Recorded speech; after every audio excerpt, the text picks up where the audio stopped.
dalam Tuhan ada sukacita, amin. Dan di mana ada sukacita pasti ada senyuman di wajahnya. Boleh sama-sama bikin senyuman untuk jumpai kan kiri menolak mari bersukacita dalam Tuhan. Minimal 2-3 orang kiri kan dengan senyuman yang paling manis. Sukacita Tuhan luar biasa tercurah. Haleluya, haleluya. Senang bisa jumpa saudara. Saya melihat semangat yang luar biasa, kesetiaan yang luar biasa. Saya mau bilang saudara, orang yang semangat setia cari Tuhan, janji Tuhan hidupnya anak cucunya pasti diberkati Tuhan. Sekarang kita tangan yang paling meriah buat Tuhan. Sama-sama bilang sama saya, aku pasti diberkati Tuhan. Anak cucuku pasti diberkati Tuhan. Bilang kanan kiri, kamu juga pasti diberkati Tuhan. Bilang sama yang ngomong semangat. Sekali lagi tepuk tangan saudara-saudara yang paling meriah buat Tuhan. Haleluya. Yuk, langsung saja saudara yang Alkitab, kita mau angkat Alkitab kita. Alkitab juga boleh, Al-Quran juga boleh. Yang nggak Alkitab angkat tangan juga boleh. Sama-sama dengan iman percaya. Sama-sama kita katakan dalam nama Tuhan Yesus. Aku percaya Alkitab ini adalah firman Tuhan. Setiap kata kalimatnya selalu memberkati aku.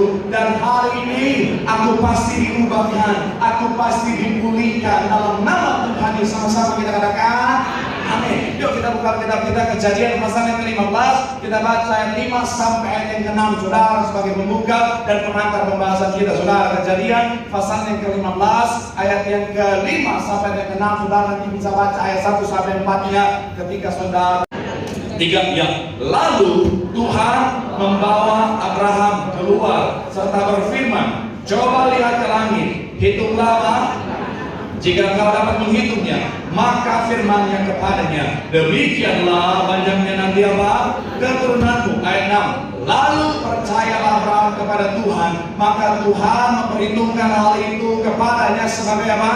Kebenaran. Saya mau bilang saudara, seperti yang sudah kita bahas minggu lalu, gak ada manusia yang sempurna. Setiap orang bisa lakukan kesalahan, setiap orang bisa lakukan kekeliruan. Even hamba Tuhan pun bisa lakukan kesalahan, bisa lakukan kekeliruan. Dan saya mau bilang saudara, termasuk seorang yang luar biasa namanya Abraham. Saudara, bapak orang beriman, bapak segala orang percaya. Dan saya mau bilang saudara, Abraham pun dalam perjalanan kehidupannya saudara, dia melakukan kesalahan. Dan saya mau bilang saudara, kesalahan yang dilakukan Abraham ada yang hampir saja mengorbankan istrinya, bahkan hampir saja membinasakan satu bangsa saudara. Kenapa? Karena sekali lagi saudara, oleh karena kekeliruan, kesalahan yang dilakukan oleh seorang Abraham. Makanya saya mau bilang saudara, dalam tema besar kita mistake saudara, di mana kita belajar dari kesalahan-kesalahan total kita akan juga belajar dari kesalahan seorang yang bernama Abraham. Biasanya ketika hamba Tuhan, ketika pendeta Tuhan berbicara tentang Abraham, biasanya akan ajak jemaat melihat sisi positif dari seorang Abraham,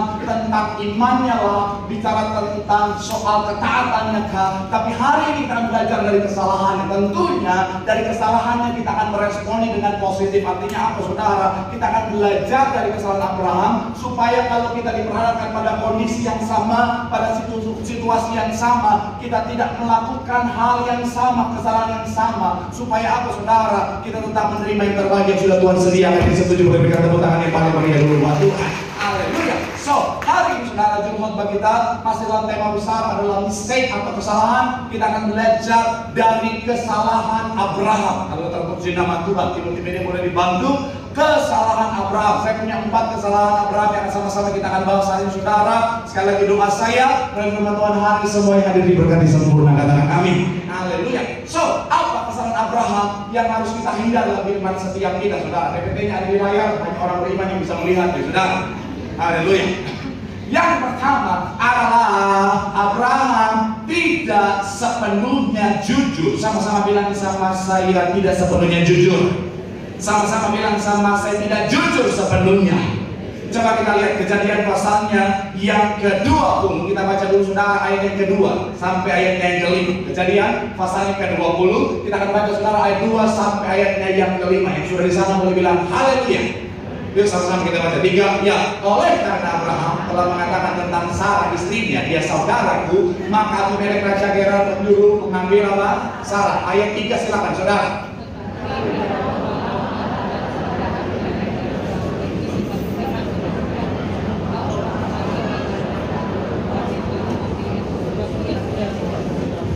Ayat yang keempat dikatakan apa? Adapun Abimelek belum menghampiri Sarah, berkatalah ia, Tuhan, apakah kau membunuh bangsa yang tak bersalah? Ayat 5 sama-sama. Bukankah Dan perempuan itu apa? Jadi hari ini kulakukan dengan hati yang tulus dan dengan apa? Tangan yang suci. Dalam kondisi ini saya mau bilang saudara, Abimelek punya hati yang baik. Dalam kondisi ini Abimelek menjaga kekudusannya, kesuciannya saudara. Tapi Abimelek hampir saja melakukan kesalahan, hampir saja mati, hampir saja dia dan bangsanya dibinasakan oleh kesalahan yang dilakukan oleh Abraham, yaitu apa saudara? Tidak jujur sepenuhnya. Kenapa saya bilang Abraham bukan bohong tapi tidak jujur sepenuhnya? Karena kalau saudara perhatikan pertanyaan saya kira-kira buat saudara, apa yang Abraham jawab kepada Abimelek? Sarah adalah saudarinya atau saudaranya. Pertanyaan saya, apakah mereka memang punya hubungan darah? Tidak. Yang tidak boleh angkat tangan. Yang iya boleh angkat tangan. Yang memang nggak pernah baca Alkitab boleh angkat tangan. Sekali lagi, apakah Abraham dan Sarah memang masih ada hubungan keluarga? Yang iya boleh angkat tangan. Yang tidak angkat tangan. Yang memang niat pendeta emosi pagi-pagi angkat tangan. Saya mau bilang saudara, kalau saudara baca kisahnya, Abraham dan Sarah itu masih ada hubungan keluarga, saudara. Loh, kok bisa Pak Pendeta? Karena memang pada saat itu saudara, ini kan masanya tidak jauh dari masa Nuh, di mana pada waktu itu saudara Tuhan menghabiskan manusia, saudara, menyisakan juga keluarga. Jadi memang masih ada hubungan keluarga dan masih hubungannya tidak terlalu jauh, saudara. Jadi ketika bicara tentang apakah masih ada hubungan keluarga, apakah memang Sarah saudarinya? Yes, betul. Tetapi sayangnya Abraham tidak jujur sepenuhnya bahwa dia sudah menikahi Sarah. Sarah adalah istrinya, dan di sini adalah kesalahan dari seorang Abraham. Mungkin saudara mengatakan, saudara berkata, ya Pak Pendeta, kan Abraham berbohong untuk kebaikan Pak Pendeta. Soalnya kan kalau sampai Abimelek akhirnya tahu bahwa itu adalah istri dari Abraham, bisa saja Abimelek yang punya kuasa itu karena mengingini yang namanya Sarah, bisa saja dia menghabisi nyawa dari seorang Abraham supaya dia bisa mendapatkan Sarah, sama seperti konteks ketika Daud untuk mendapatkan Betseba, saudara. Nah, makanya saat itu saudara, Abraham ketakutan. Tapi saya mau bilang saudara, pastikan kita menyadari kejujuran adalah yang paling utama. Tidak ada yang namanya bohong untuk kebaikan. Tidak ada yang namanya bohong putih, katanya saudara. Namanya dusta, tetaplah dusta, saudara. Makanya kita dengan tegas berkata, ya katakan ya, tidak katakan tidak. Lebih daripada itu berasal dari apa? Si jahat, atau bicara tentang dari iblis. Kenapa? Karena iblis adalah bapa segala dusta. Saya mau bilang saudara, kalau hari saudara berpikir, oh Pak Pendeta, saya mau bohong untuk kebaikan, saya mau bilang saudara, percayalah, kebohongan untuk kebaikan hanyalah ilusi. Karena ketika kita berbohong hanya membawa ilusi bahwa oh ada kebaikan, tetapi ujung-ujungnya adalah kehancuran, saudara. Makanya saya mau bilang saudara, berkatalah jujur. Sekalipun mungkin konsekuensinya Pak Pendeta, tapi konsekuensinya berat Pak Pendeta. Pak Pendeta, tapi konsekuensinya pahit Pak Pendeta. Saya mau bilang saudara, kejujuran memang bukan selalu yang terindah, tetapi kejujuran selalu yang terbaik, katakan amin. Marsial 4 ayat 3 itu saudara. Saya mau bilang saudara, ada suami-suami kadang-kadang gak mau jujur karena takut istrinya marah. Shalom bapak-bapak. Jujurlah Pak. Iya dong.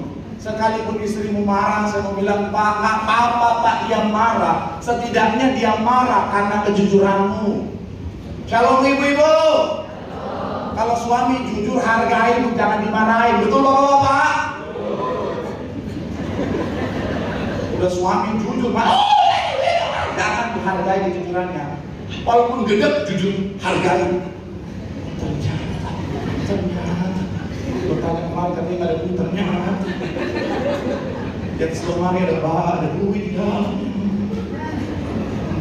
Ada kan itu kan bisa kan, sampai akhirnya istrinya, suaminya bilang gini, jangan Mak, itu uang sial. Kok bisa uang sial Pak? Iya, udah Bapak simpan, ketahuan lagi sial. Dia mau bilang ya, ini lah, belajar jujur. Shalom ibu-ibu. Bu, jujur Bu sama suami Bu. Sekalipun suami marah nggak apa-apa Bu, yang penting dalam kejujuran. Kalau memang ternyata suami kasih uang lebih, jujur Bu. Kalau kurang aja, kurang. Kalau lebih, kayaknya lebih deh, nggak pas. Jangan tahu bertobat. Jujur. Shalom anak muda. Jujur. Uang buku 10.000 bilang 10.000. Uang buku 10.000 bilang 100.000. Tapi dia tahu dulu saya begitu. Tapi sudah bertobat. Saya mau bilang ya. Saya mau bilang saudara, belajarlah jujur, amin. Karena saya mau bilang saudara, kejujuran selalu yang terbaik. Mungkin hari ini gak selalu langsung dapat yang terbaik, tapi akan ada saat di mana ketika kau jujur, kebaikan yang Tuhan sediakan jadi bagian dalam kehidupanmu. Tepuk tangan yang paling bagian Tuhan. Bilang sama kanan kiri jujur. Bilang sama ngomong lu juga, jangan ngomong doang. Tepuk tangan yang paling bagian buat Tuhan. Haleluya. Yang kedua, apa kesalahan dari seorang Abraham yang harus kita hindari? Yang kedua, adalah tidak bersabar. Sama-sama bilang sama saya tidak sabar. Sama-sama bilang sama saya tidak sabar. Coba kita lihat saudara, ayat yang pertama sampai 4 dalam Kejadian 12. Kejadian 12 ayat 1 sampai ayatnya yang keempat. Kita langsung baca ayat yang keempat saja saudara. Ayatnya yang keempat, boleh munculkan. Ayatnya yang keempat, yang sudah di sana boleh bilang haleluya. Ayat 1 sampai 3 Tuhan berjanji kepada Abraham. Kemudian ayat keempat 3 ya. Lalu pergilah Abraham.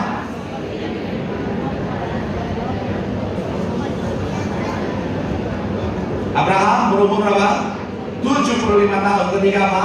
Ia berangkat dari Haran. Jadi Tuhan berjanji kepada Abraham bahwa kamu akan menjadi bangsa yang besar, keturunanmu akan seperti bintang di langit pada Abraham. Pada saat Abraham usia 75 tahun, saudara. Nah, tetapi setelah itu saudara, 10 tahun setelahnya Abraham dan Sarah dalam penantian, akhirnya ternyata mereka nggak sabar, akhirnya mereka mengambil Hagar. Akhirnya apa saudara? Kesalahan itu terjadi saudara. Saya mau bilang saudara, memang ketika bicara tentang penantian, ketika bicara tentang menunggu ada satu momen yang tidak mudah. Ada banyak orang memang nggak tahan dalam penantian. Tapi saya mau bilang saudara, belajarlah sabar akan waktu Tuhan. Kenapa? Karena namanya Bapa yang baik, Dia tahu kapan waktu yang terbaik. Katakan amin. Kalau Tuhan sudah tetapkan waktu yang terbaik, belajar untuk percaya waktu Tuhan yang terbaik. Karena Tuhan yang paling tahu sesuatu yang baik kalau Tuhan kasih. Kalau saudara saya terima di waktu yang tidak tepat, di waktu yang tidak baik, bisa jadi dampaknya gak baik saudara. Contohnya saya pernah kasih anak mobil di tempat ini, saudara pengen kasih mobil buat anak saudara, itu baik buat mobilitasnya. Tapi kalau saudara kasih, dia nyetir sendiri saat dia masih SD, bongkar itu saudara. Iya kan? Yang ada adalah membawa kecelakaan buat dia. Makanya saya mau bilang saudara, Tuhan tahu kau butuh mujizat. Tuhan tahu kau sementara berdoa untuk terima kesembuhan. Saya mau bilang saudara, belajar percaya ada waktu Tuhan yang terbaik. Katakan amin. Tuhan tahu kau lagi butuh pemulihan untuk ekonomimu. Tuhan tahu kau lagi butuh untuk supaya utang-utangmu lunas. Tapi saya mau bilang saudara, belajar sabar akan waktu Tuhan. Karena Tuhan tahu kapan waktu yang terbaik kau akan hidup berkelimpahan. Katakan amin. Karena kalau bicara tentang berkat saja hal yang baik, tapi kalau kita terima di saat kita nggak siap, di saat nggak baik, hasilnya bisa buruk saudara. Ada orang terima berkat di saat nggak siap, endingnya berkat materi tadi saudara bisa bawa kehancuran dalam kehidupannya. Ada bapak-bapak ketika terima berkat materi di saat nggak siap bisa lupa istri loh saudara.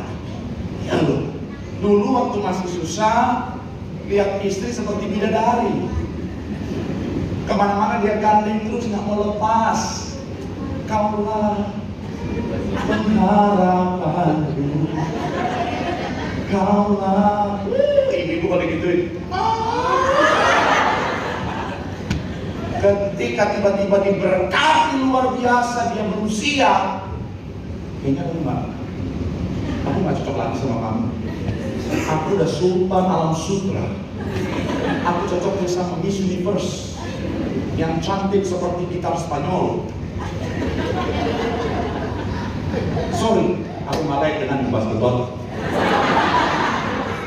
Oh Tuhan, hati-hati saudara.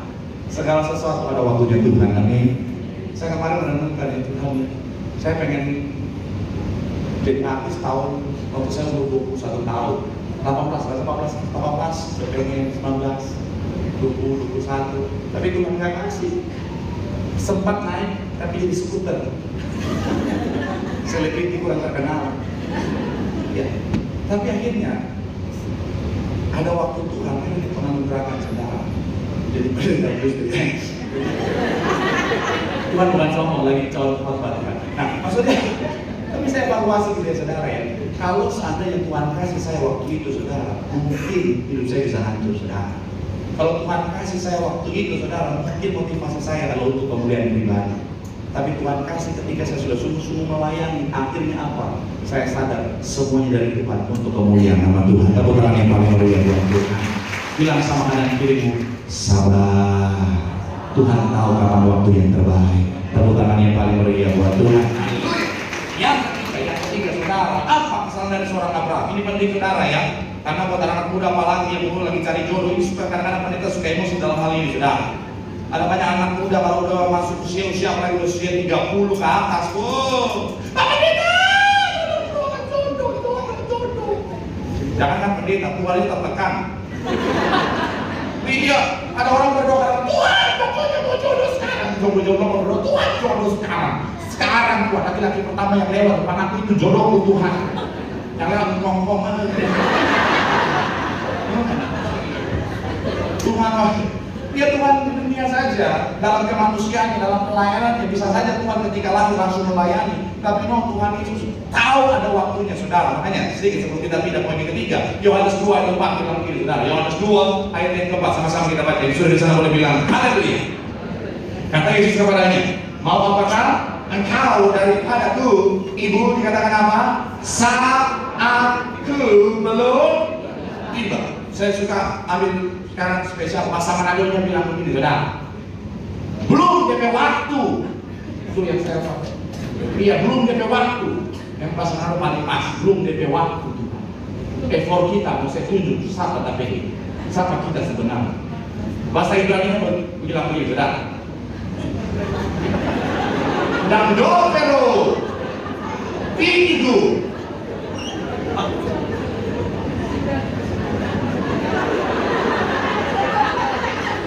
Kenapa?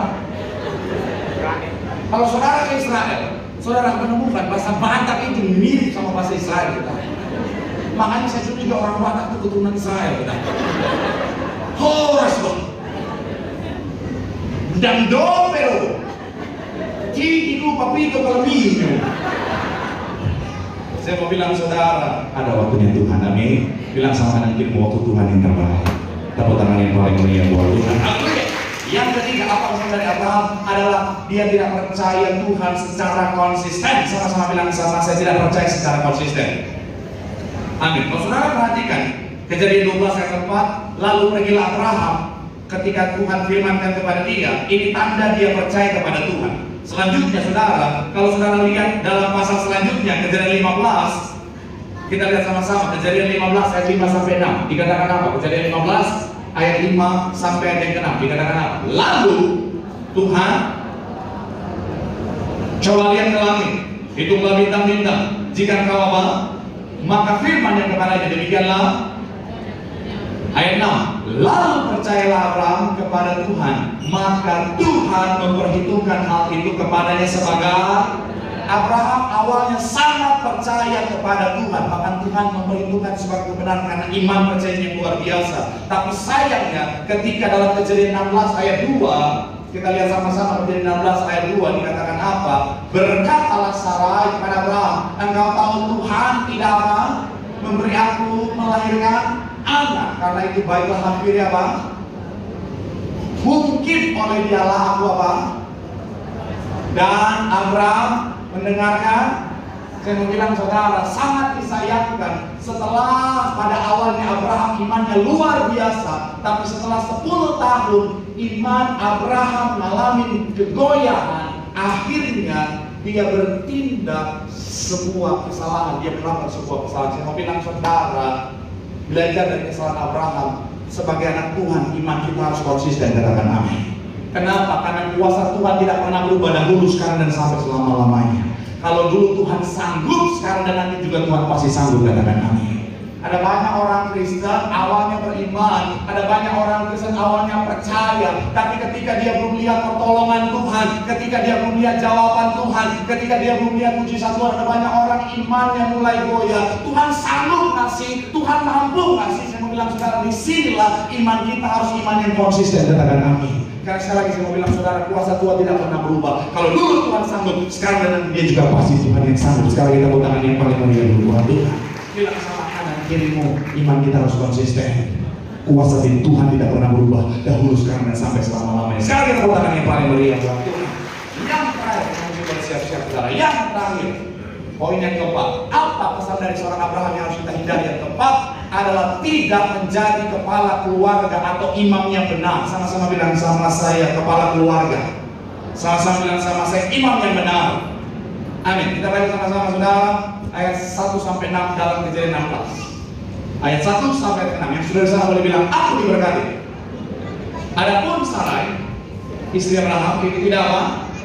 Ia mempunyai seorang hamba perempuan orang Mesir, Hagar namanya. Ayat selanjutnya dikatakan apa? Berkatalah, engkau tahu Tuhan tidak memberi aku melahirkan anak. Karena itu apa? Mungkin oleh dialah aku dapat apa?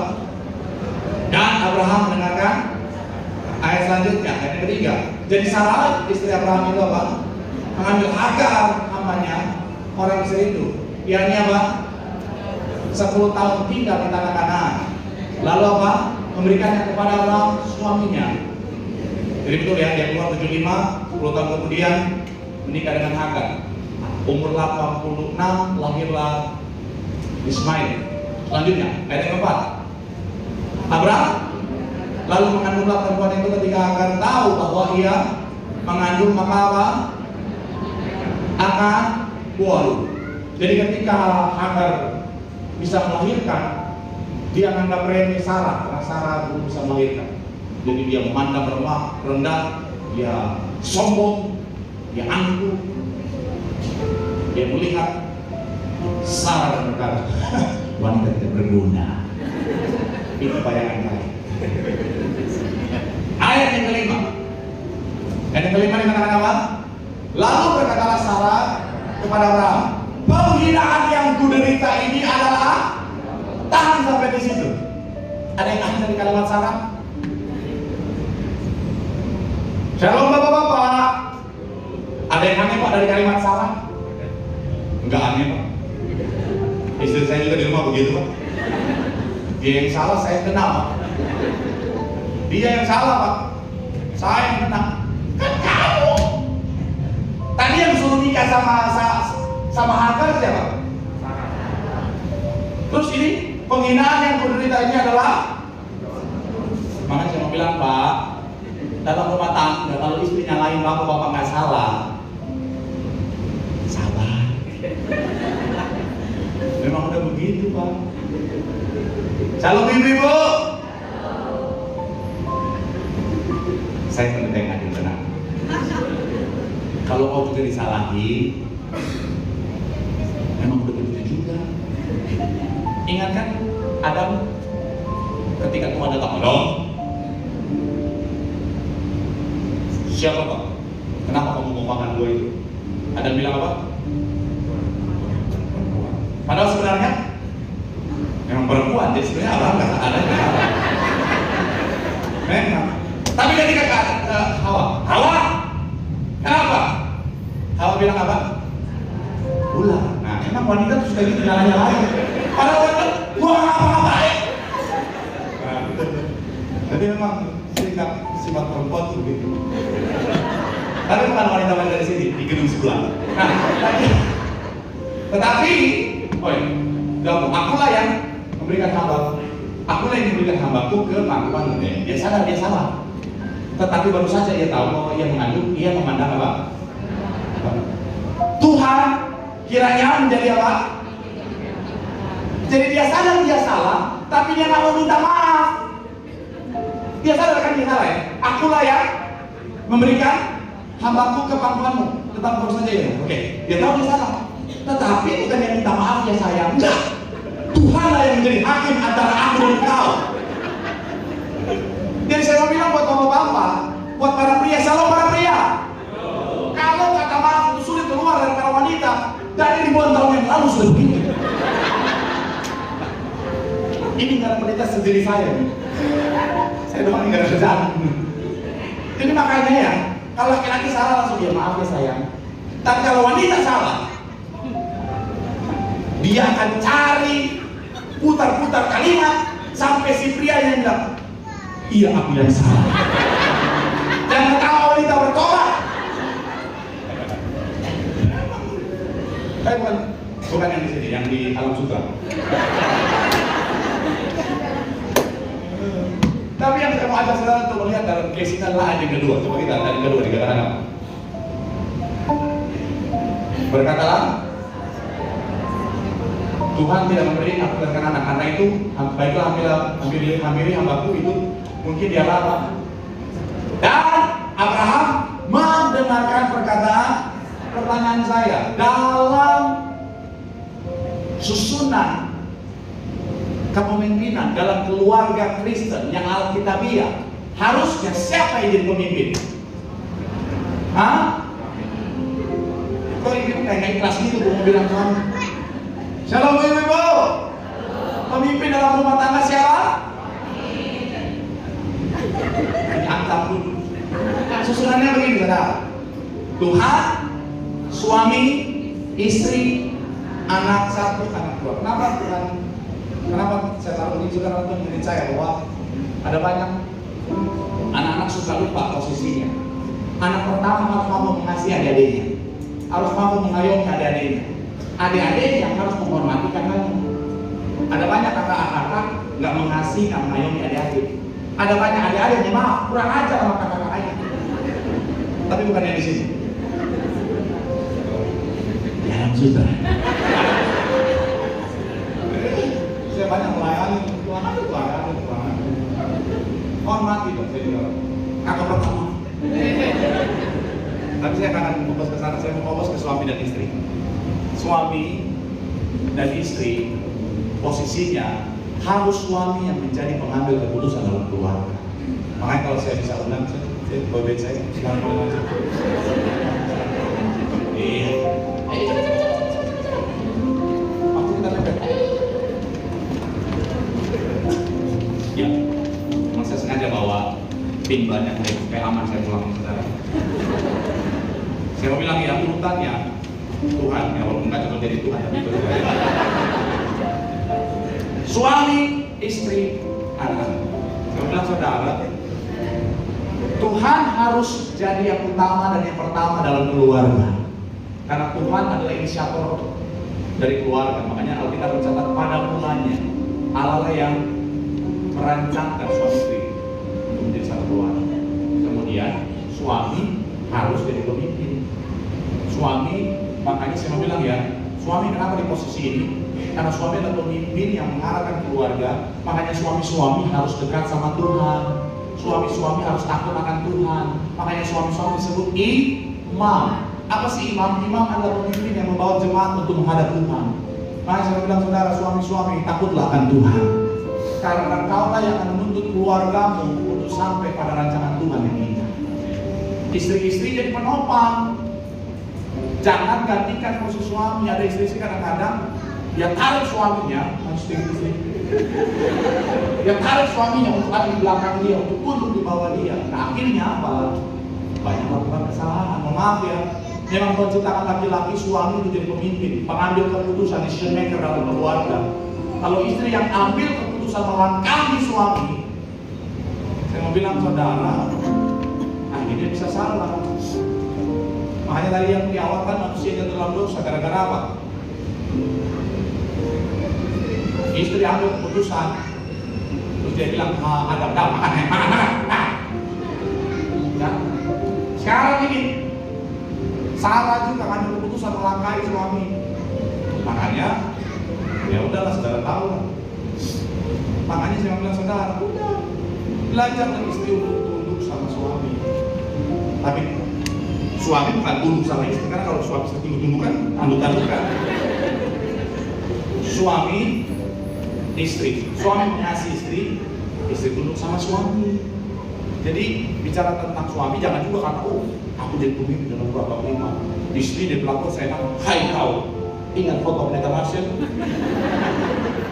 Siap Tuhan, nggak gitu juga. Lili, ianya, nggak gitu juga. Kasihilah dia sebagai pendamping. Tapi istri tetap keputusan suami. Jangan penghasilan gue lebih banyak daripada lo udah boleh.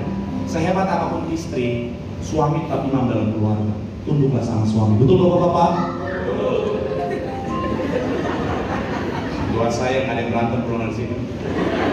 Nggak ada istri mah. Lu ngomong apa tadi? Ngomong apa? Kan di gereja mama lu berpokoknya jawab. Penting. Istri tunduk sama suami, suami mengasihi istri. Supaya apa? Anak-anak hormati orang tua. Supaya begini, ketika istri tunduk sama suami, suami mengasihi istri dan anak-anak, maka suami yang dekat sama Tuhan itu pada rencana Tuhan. Tapi begini, ada pertanyaan begini, Pak Pendeta, gimana kalau suami saya nggak dekat sama Tuhan? Kalau suami saya nggak mampu jadi pemimpin, jadi imam dalam keluarga? Yang pertama, kenapa kau nikahi? Yang kedua, kalau udah terlanjur, bukan kau gantikan posisinya, tapi kau topang dia supaya mampu jadi imam yang luar biasa dalam keluarga. Tadi saya pulang dari sesi pertama, ada seorang ibu datang sama saya dan dia bilang, Pak Pendeta, kenapa saya senang hadir sesi Bapak? Karena saya punya kesaksian, Pak.